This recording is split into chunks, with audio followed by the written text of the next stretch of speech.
তিনি ছিলেন মধ্যম আকৃতির সুঠাম দেহের অধিকারী একটি মানুষ।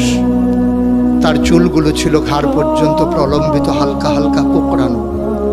তিনি যখন চুলের ভিতরে তৈল দিয়ে আছড়াতেন মনে হতো মৃদুমন্দ ঢেউ দেখা যায়।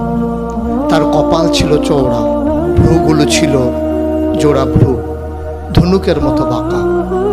চোখের পাতাগুলো ছিল ফুটন্ত গোলাপের গোলাপি রঙের এক একটি পাপড়ির মতো। তিনি কখনো বা যখন চোখের পলক ফেলতেন মনে হতো মৃদুমন্দ বাতাসে গোলাপ পাপড়ি যেন দোল খাচ্ছে।